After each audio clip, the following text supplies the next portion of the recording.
Speed control is a crucial part of every format, and Regulation H is no different. Today we are going to be exploring the top Tailwind options in the format, so let's jump right into it.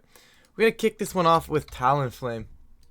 And Talonflame is one of those Pokemon that saw actually a lot of usage in Regulation A and B, I believe, as well. Maybe even a little bit in C as well on some of the Dondozo teams. But regardless, Talonflame is a very strong Pokemon. You're looking at utilizing its Gale Wings ability here, which basically gives it access to Prankster Tailwind.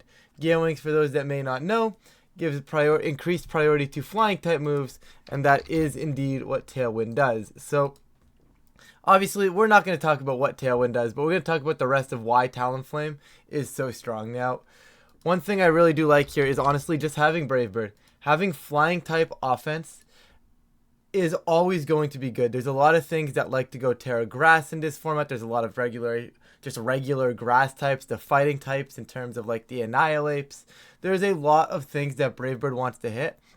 And being able to just set Tailwind off immediately, you can pair this with something like a Covert Cloak if you so choose, and then like set Tailwind up immediately and then just launch a Brave Bird the next turn, because you're either going to be faster, or maybe you just don't even want to set Tailwind and you're going to say, well, instead of setting Tailwind here, I'm just going on the offense, drop this Brave Bird. And we've seen a lot of Life Orb variants as well, and Sharp Beak with these Talonflames be popping up. And whether you're just dropping the Brave Bird, whether you have the option to click Tailwind, already make this Pokemon incredibly strong.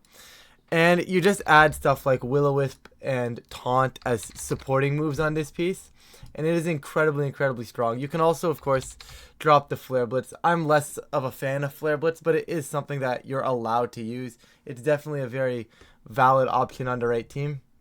And the main concern I have with Talonflame is these stats, right? I mean, if you've been playing this game for a while, you'll know the old joke where Amoonguss actually has a higher attack stat than Talonflame. And it's just true. Amoonguss does have a higher attack stat than Talonflame, which is really wild when you think about it. But more often than not, you're probably training this for the offensive, so you're probably going to do something like this. Once again, guys, don't take these spreads. This is just me throwing sliders around to kind of give examples. But you can also go ahead and say, not timid, sorry, see what I mean by me just playing around? Anyways, you can also go ahead and say, what if we wanted to bulk this thing up? And I think like a bulky Covert Cloak one is definitely something to consider, right? Utilize its defensive capabilities and just have it be on the field for longer, because a lot of the times Talonflame gets Tailwind up and goes down, which is pretty good on a lot of teams, right? Because then you get 3 turns of Tailwind. However, if your team is reliant on having Talonflame be on the field for a little bit longer, like if you want to get that supportive options up and you want to make sure you have a chance to get Tailwind, then you can click Wisp. Or maybe you want to click Will-O-Wisp first and get Tailwind up after, right? I don't mind seeing a bulky spread. You can probably drop down to about 180. I believe Mousehold hits 179. I wouldn't want to go slower than that. Maybe play with the attack stat. I'd have to find a calc for that. And then you can actually put some bulk into this thing and have it live like specific attacks. I'm not going to try and calc it out right now. We're talking about Tailwind here. But you can do a lot with Talonflame. Don't think it has to just be a 252 send it kind of mon. You can do a lot with this piece. And that's definitely something I wanted to highlight. Moving on to Tailwind option number 2, it is going to be the Whimsicott. Now, if you've played Regulation G, you should be familiar with what Whimsicott does, right? You're going to rock Prankster, and of course, as always with this video, you're going to have Tailwind on this piece. Now, generally speaking, you're probably going to see similar to Talonflame with a Covert Cloak or a Focus Sash. I'll go Focus Sash for the sake of the video.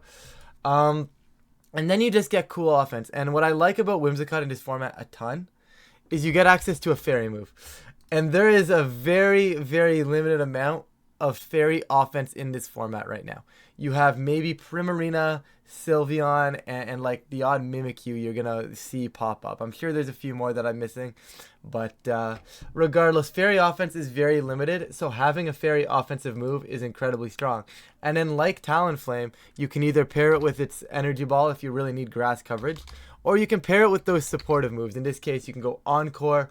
In this case, you can go Fake Tears if you wanted to pair that up with something. You can go Taunt. I believe you get Taunt as well. You do. You just get a lot of really good options. You get Helping Hand if you so choose.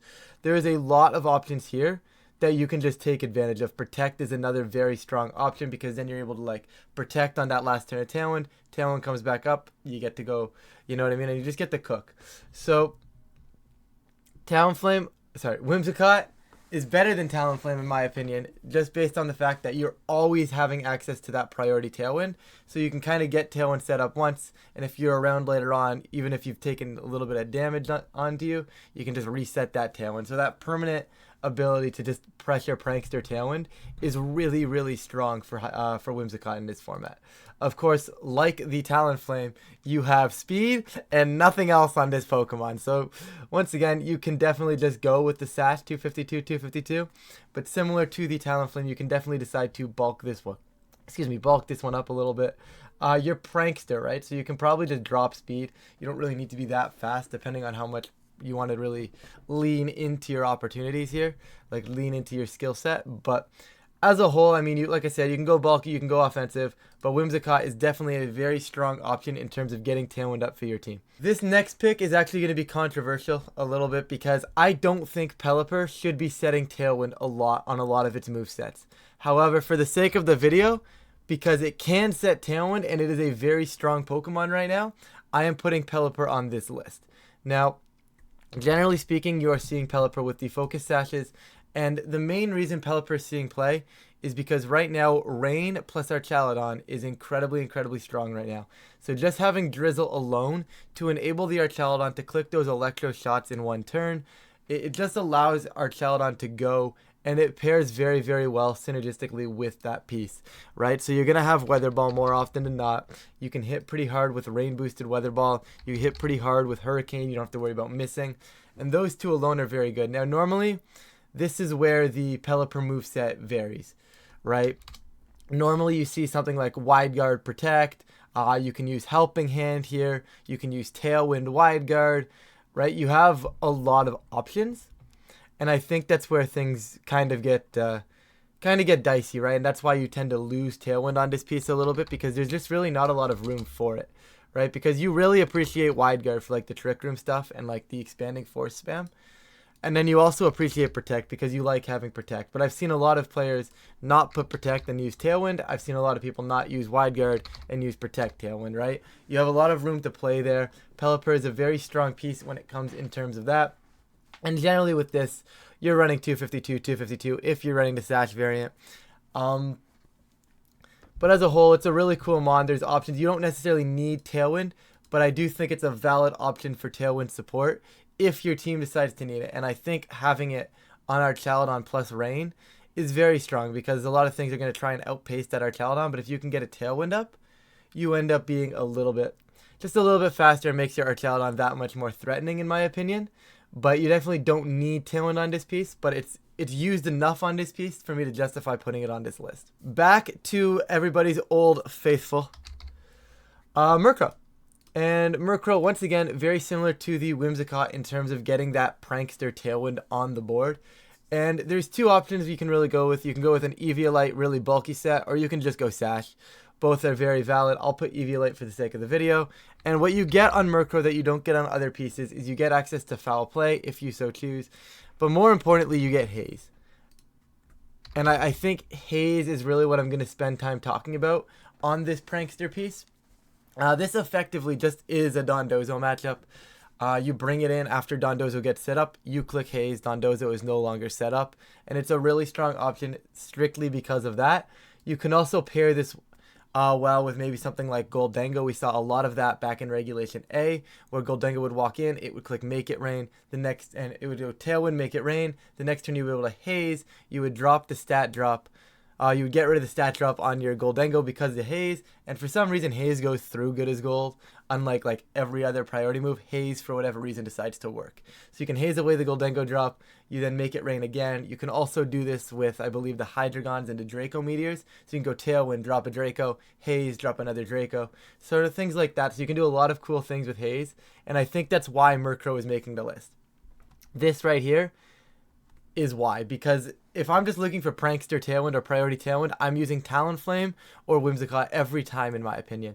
However, having the ability to have Priority Haze feels incredibly, incredibly strong because you can do so much with it, right? You can support yourself. Oh, wait, I let this Archaludon get set up. No, let me just haze it gone. Let me get rid of it, right? You can do a lot with this. I think Sash and Eviolite are both valid. I'm not going to go into spreads here, guys. Video's kind of creeping up to about the spot I want it to be, so you know, either way, you can do a lot with Murkrow. I think Haze is its kind of like niche in this metagame. You can also just drop Foul Play and go Brave Bird anyways if you want that flying coverage, because you do actually have a higher attack stat than Talonflame. Speaking of that joke, if you guys were watching the beginning. But regardless, you can do a lot with this piece. Haze is definitely what sets it apart, in my opinion, from the other Prankster Tailwind users. But other than that, you can do a lot. Okay, so for the fifth option, we are going to go Corviknight here, and the concept here is I haven't really showcased a bulkier side of Tailwind setting, and if you've also been around the channel for a while, you know Corviknight has a special spot here. So you get Mirror Armor, so you can bounce back any stat drops, which is really, really strong. I don't know where it really comes into play in this format just yet, since we're still very early format. However, I'm sure it's going to become useful. Dropping Intimidates back when Incineroar switches in, on the Arcanines, onto Tauros maybe. But either way, Mirror Armor, very good ability. Once again, Tailwind as well. And now you get the bulky Tailwind setter. And what I like about this is you get to do options. You can have Brave Bird, which once again, flying type offense is incredibly, incredibly strong. And then you can get stuff like you can go Bulk Up, you can go Roost, you can go Iron Defense, right? You can go Body Press if you really wanted to go Iron Defense, Body Press, and then have Tailwind and really just send something like this, right? But I think what you're going to see more often is something like Brave Bird, Bulk Up, Roost, Tailwind. This is probably your more consistent of the sets, but you do have tons of options here. You can go Defog if you really care about clearing hazards, but we're playing doubles. We don't need to clear hazards. I feel like there's other things here. Oh, Taunt, right. I knew I forgot to say something. It's Taunt. Taunt if you're really concerned about like Tailwind stuff or other opposing Trick Room and you really don't want any of that to happen. You can taunt Amoonguses as well. But for Amoongus, I recommend just doing this if you're really concerned about it. Something like this is a valid set for Corviknight. And then because of your stats, right, you can just make this thing kind of like not die and you game, right? Like you can go I guess I'll go Impish for the sake of the video, but like you can do a lot of this, right? And just say like, I am not going to go down. You can find attacks that you want to hit. You probably want to creep in a little bit in speed here. To what extent, I'm not sure, but you want to be outpacing probably, I guess if you do 98 in Tailwind, you hit 196, and is that faster than Talonflame? Either way, you can probably go this and creep Talonflame, and then you're faster than Talonflame in Tailwind, which you can justify, right? Because like if the Talonflame comes in later, or if it gets chipped, and then you have Tailwind up late game, you being faster than it before it's able to match your Tailwind could be valid, right? So you can do something like this. Definitely play around with this spread, guys. I literally slid these numbers. You watched me do it. But once again, you can hit some defensive calcs. You can hit a speed calc that you like, and you're not going to get taken off the field very easily. And because of that, you're just able to press your Tailwind. Back when I used Talonflame in Regulation C in Vancouver, at that regional, it was a lot of, well, Corviknight is here. Corviknight is going to be a problem. And that's why you have Bulk Up, right? If you don't take down Corviknight, Corviknight's going to be a problem. But if you're focusing down Corviknight, you have to commit a good chunk of resources to do that. And then everything else besides your Corviknight kind of goes crazy. But that's pretty much going to be it for the main bulk of these Tailwind setters. We're going to go quickly into some honorable mentions for you. Honorable mention time. We're going to start at Braviary. I'm just going to go really, really quickly through these guys. I don't want to talk too long about them. But Braviary, Defiant, obviously very good at deterring Intimidate. The normal typing and the flying typing actually makes you very, very nice versus a lot of the Mouse Ape cores, which is really, really strong, especially when Mouse Hold Annihilate is kind of a pretty strong core right now. So having options into that is very nice as well. Once again, just Brave Bird, all-around offense feels pretty good for a Braviary to have. Hydreigon wants to be doing other things rather than setting up Tailwind, which is why it's not necessarily in the main Tailwind option, because a lot of the times you're seeing Hydreigon with a Salt Vest, we're seeing it with the Life Orb or the Razor Claw, and you're going for the crits, and you're going for the big damage output, right? More often than not, you're better off having a different Tailwind setter than Hydreigon, but you're able to set Tailwind with Hydreigon. I don't mind it as a supportive option if you can find a way to rock with it, but as a whole, I think Hydreigon is better off doing other things, but let it be known, it's an offense. It's an option. Dragonite, very similar to the Hydreigon. You're better off doing other things. You're better off being a multi-scale setup mod or an inner focus choice band Pokemon. But if you really wanted to be supportive, you could set up Tailwind, right? I just wanted to mention it because once again, it's a nice and bulky piece. Could give you Tailwind option. And it definitely could fit on a lot of teams because dragons are very good right now, especially with the lack of fairies. Drifblim is kind of one of those mons. If you're using Drifblim, you're probably using a Tailwind. What you do need to do though is, in order to really get Drifblim the full effect of Drifblim, you kind of need to pair it with a terrain setter. And what that terrain setter may be, I am uncertain. Obviously, Rillaboom, Drifblim, throw a Grassy Seed on it, proc the Bird, and start clicking Tailwind is probably a very valid option, right? However, that just loses to the Arch Pelipper Rain stuff, and you can do a lot. I mean, you could technically go like Psychic Terrain. I don't even know what the Psychic Terrain setter would be in this scenario. I guess Indeedee Drifblim you could do. But, like, I don't know. It feels like a little bit of an extra step in order to get this Drifblim going. It needs to be its own core rather than just a Tailwind setter on another team. But definitely wanted to mention it. Mandibuzz is a personal favorite of mine. You get Overcoat, so you're immune to those, like, Rage Powder moves, Sandstorm Chip. You can't get Effect Spored. You can't get Spored, right? It feels pretty good there. And if you want to talk defensive Tailwind setter, this is what Mandibuzz is. You don't die. You get access to Roost. You get access to stuff like Snarl, Foul Play, Knockoff. And you can do a lot with this piece. The problem is it feels like a Porygon 2 in a way to me, where you're stuck on the field just doing not a lot of damage. And then because you're doing not a lot of damage, they can kind of just ignore you.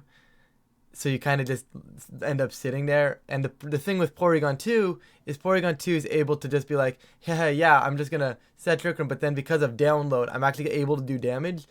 Mandibuzz really struggles to convert on damage, but is a very strong option as a passive Tailwind setter and a defensive option on a team. I'd be curious to see if it can find a place in the metagame. And then Volcarona, similar to the Hydreigon, similar to the Dragonite, it's better off doing other things in my opinion. You're better off clicking Quiver Dance and setting up. You're better off, even if you are supportive, I think you're better off with stuff like Struggle Bug, Rage Powder, Protect, right? Even like Will-O-Wisp, right? And then you just need like a fire move still, right? So even if you want to go defensive, I still think you're better off with this. But technically, on a defensive Volcarona, you do have the option to say, hey, we can click Tailwind here, right? It's definitely an option. I don't think defensive Volcarona is crazy strong right now, but I definitely wanted to mention it. Like, and that was the whole point with these 6 Pokemon. I don't think they're inherently the best Tailwind setters, but I definitely think on the right team, given the right ability to set that moveset up, given the right options to have Tailwind, it could really make a difference on a team where it normally wouldn't be able to, right? So I think having Tailwind on these Pokemon is a cool option, but not necessarily as strong. That is going to do it for my list, guys. Obviously, I did miss a few things. I know Salamence was one that I really wanted to mention as well. Couldn't fit it on the list. I could be here all day, so if you guys do think I missed anything major that can set Tailwind, feel free to let me know down below. But with that, that's going to do it for today's video, guys. Thank you all so much for watching. If you do enjoy the content, please feel free to leave a like and subscribe. It really does help the channel, and of course, I really do appreciate it, and I will catch you all in a future video.